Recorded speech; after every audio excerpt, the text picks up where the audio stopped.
and that's it. So what we need to do is identify what are those things in our life that upset me, and then he says the key here. Everything is small in the physical world because it's all transient. Nothing we do in the physical world means that so much to us that it should upset us, because we're here to enjoy. I like to say this. Angel's here to enjoy my vacation as a spiritual being on planet Earth. I'm here to enjoy this thing and to enjoy the moment. That's why I'm here. I want to enjoy being here. And so this idea that the universe doesn't provide me all the skills and everything that I need to have a successful vacation is ridiculous. We don't go to Hawaii to have a miserable time. We don't come to planet Earth to have a miserable time. We're here to experience what's going on.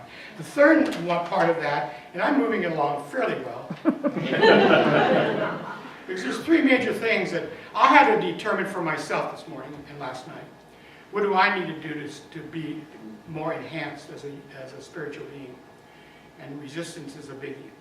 And the third one is really major, I think. And I got this from old Einstein. Einstein, when we look at this field of energy that Bob talked about, this quantum physics, that we see the light, that we're all photons, that we're a light energy.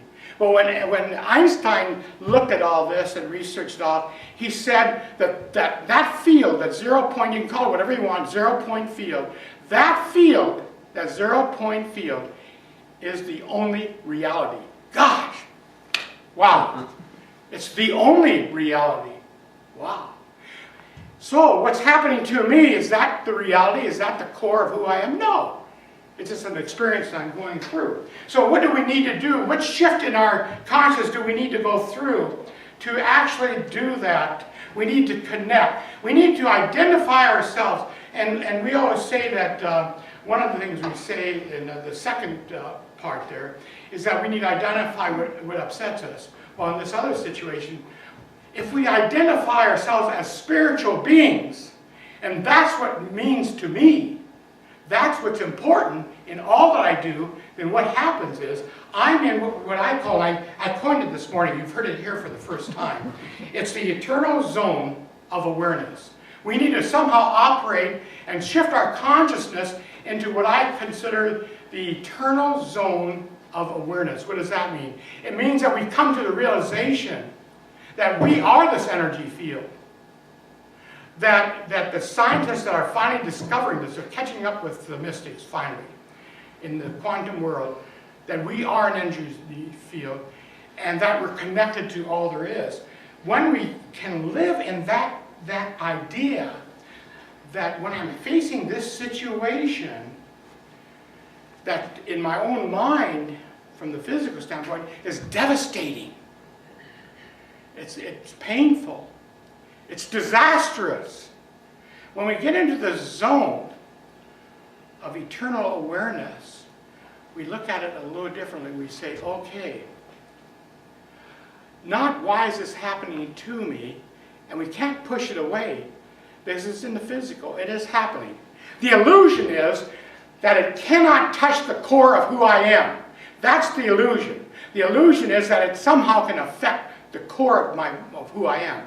And so what we do when something happens that's very devastating to us, we don't push it away. We embrace it as something that's happening in the physical, but rather than saying, why is this happening to me, we switch that around and we say, why is this happening for me spiritually?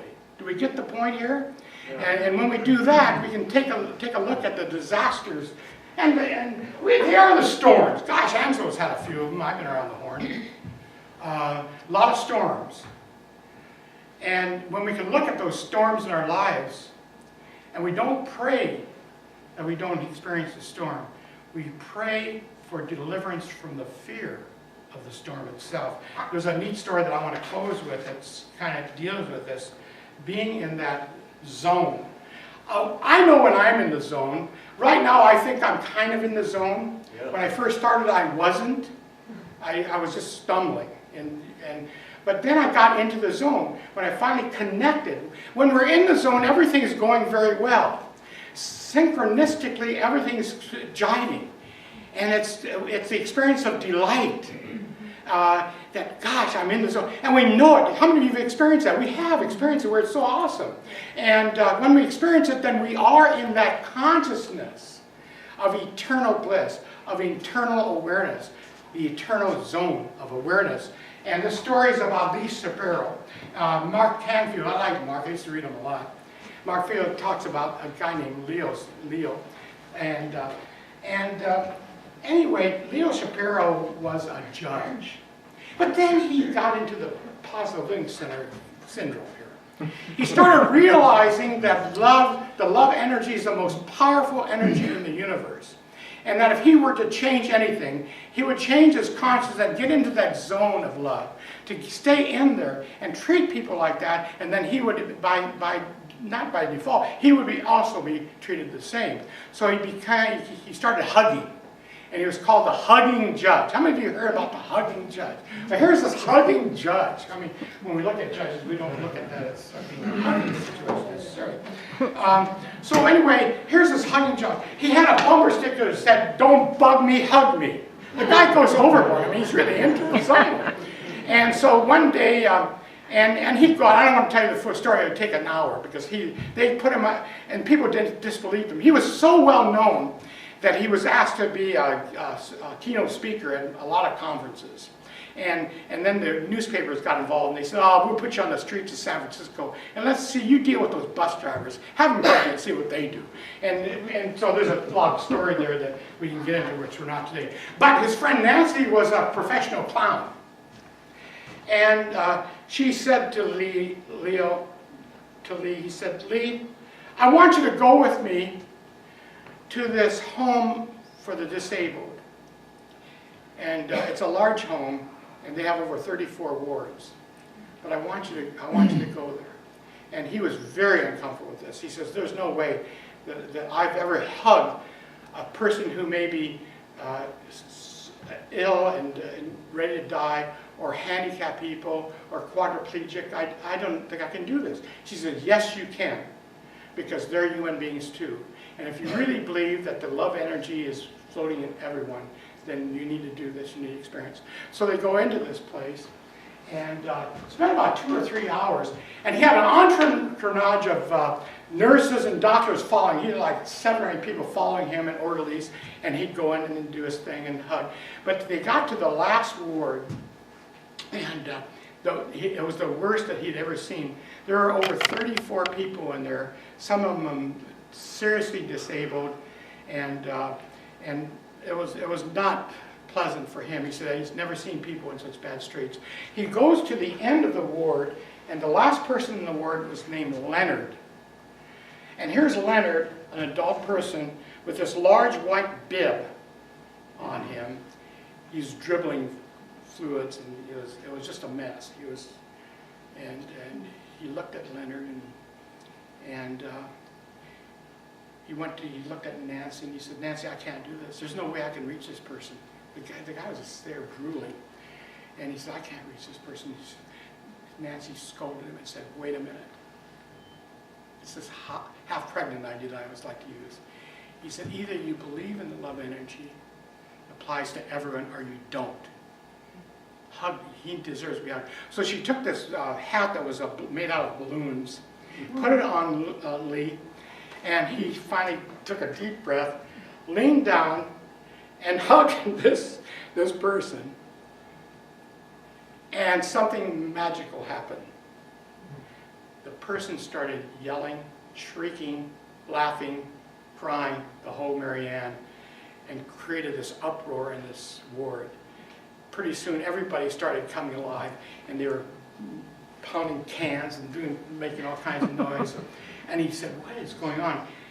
He looked back at his entourage. They were all in tears. My gosh. And then he looked at the head nurse, and he said to the head nurses, "What's happening here?" He said, "Leonard hasn't spoken a word for 23 years. He's been in a shell. He's never acknowledged anything, and he definitely has never smiled." This is the love energy we're talking about today. So as we close this thing, we can say there's three major things that we can look at if we really want to shift our own consciousness, if we want to really connect, if we want to identify where is it that we are in this idea called life, physical life, and how can I enhance it? Am I resisting my greater good? If Angela's right, that just being here, everything is available to us. We have no needs. Why are we praying for needs? We have it all. All we have to be open for it. But what am I doing to resist my greater good? What am I doing to stop the flow?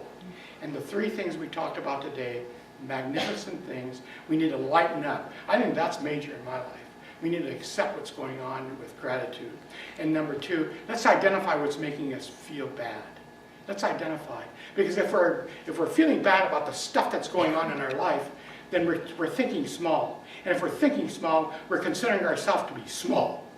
And then the third thing, of course, is create a way that we can spiritually impact, spiritually influence everything that happens to us. And we can do that by staying in this zone.